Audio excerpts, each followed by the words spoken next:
Welcome back to Trammelpick.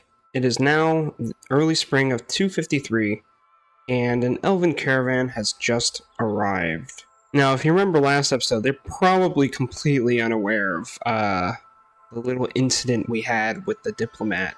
As long as they don't know, I'm not going to bring it up to them. I'm actually a bit curious, because the only elven civilization we have contact with is Itha Resethi, the Sheens of Prison, and our civilization actually has an alliance with them, so that's, maybe that'll probably change.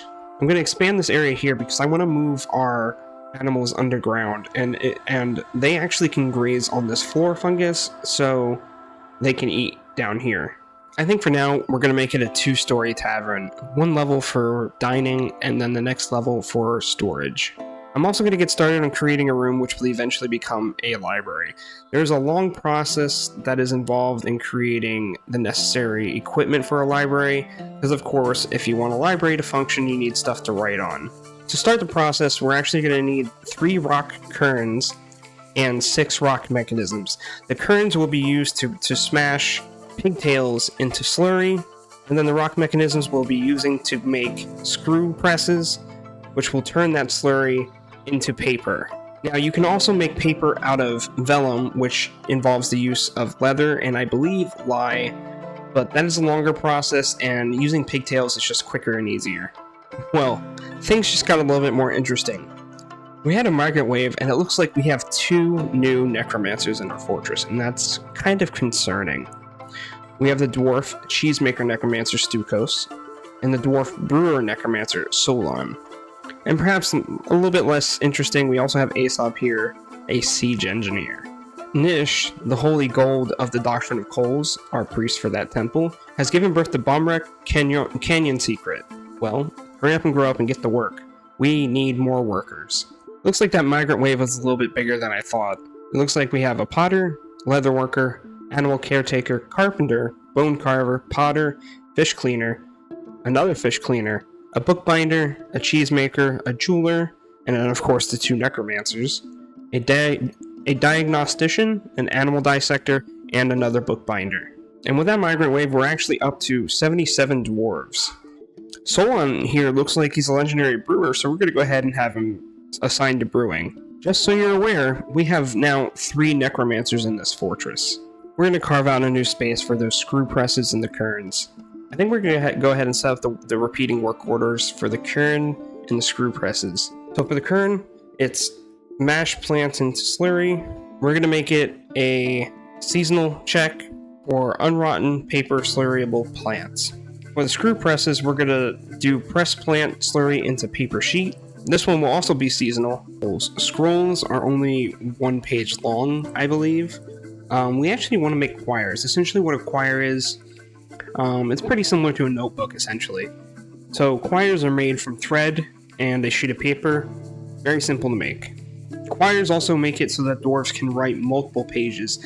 I've seen written stuff on quires be around 100 or so pages long.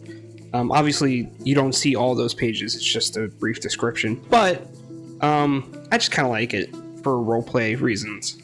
As always, we're going to make some more bedrooms. I think it's a good idea to expand how many stills we have. We don't have enough to keep up with our demand. Also go ahead and add another kitchen. And then I'll also expand the stockpile for raw food. A vile force of darkness has arrived. A band of 6 goblins have decided to come and raid our fortress. They're all ranged, so as long as we can manage to close the distance between us, it'll be easy. So let's call up the Hood of Cobalt and station them near the entrance to our fortress. For now, I'm just going to follow them and make sure that they don't get too close while we wait. It looks like the goblins are attacking these wild boar for some reason. I'm not entirely sure why, but it's a shame. It looks like its intestines is spilling out everywhere. It's quite gruesome, actually. Okay, we can't wait anymore. There's a goblin right here, so we're gonna go ahead and take down the goblin.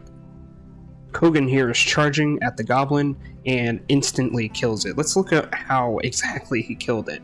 So Kogan here hacks at the goblin's upper body, and the injured part is cloven asunder. An artery has been opened by the attack, a tendon in the middle spine has been torn, the iron battle axe has lodged firmly in the wound. So it looks like Kogan has severed his spine, causing instant death. Oh, that's not good. Stoku's here just reanimated these corpses after she got scared, so we have a bit of an issue here. That was a little close. It looks like we might have some injuries, but overall I think we're okay. It looks like the goblins are closing in, so we don't have a choice. We need to attack now.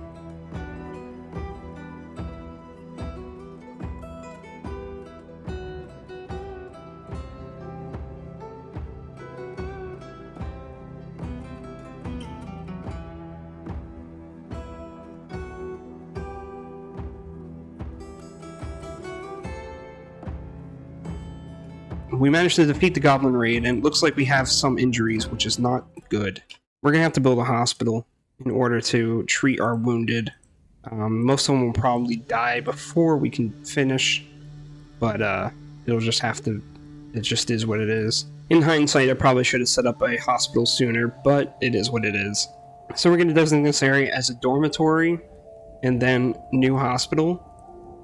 The House of Constructs. We are also going to need a chief medical dwarf. We have a couple of diagnosticians. We'll choose Tossid here since he's accomplished at it. We're going to assign Tossid as a doctor, Kosoth as our diagnostician, Saxul as our surgeon, and Nish as our bone doctor.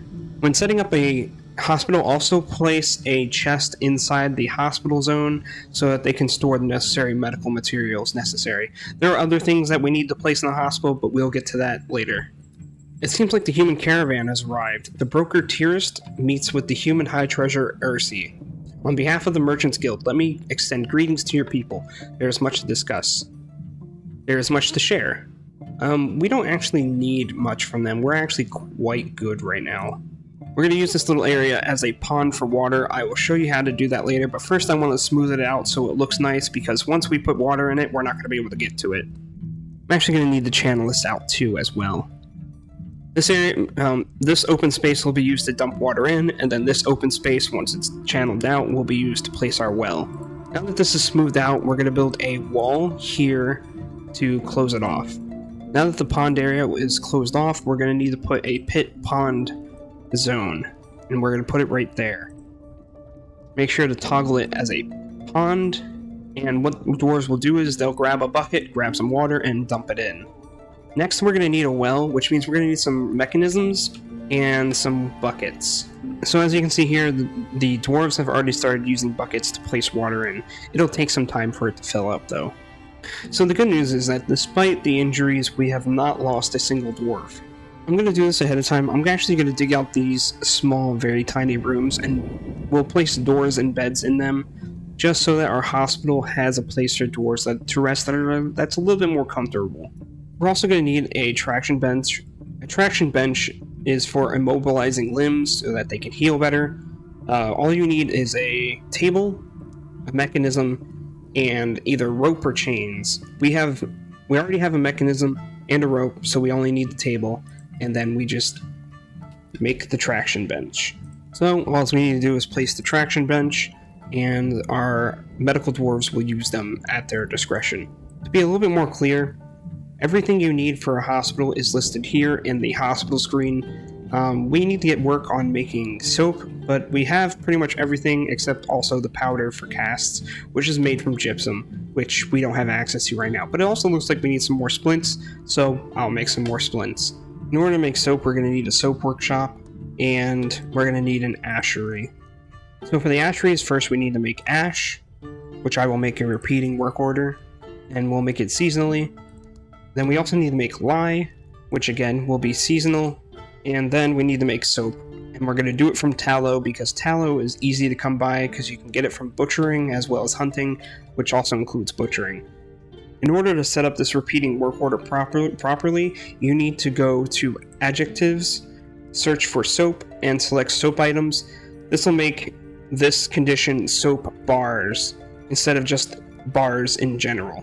And we'll also make this seasonal.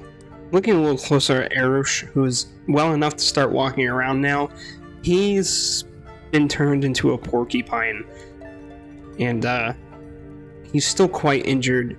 It looks like he's having trouble breathing as well.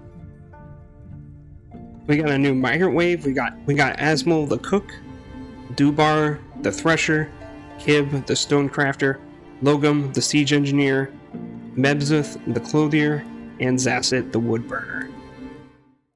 A special shout out to Melivorn from Eldergleam for allowing me to use their song Nice Gnomes and Friendly Faries. Check out the description for a link to the album Mare Tenebrarum. And thank you very much for watching. Please consider liking, commenting, and subscribing.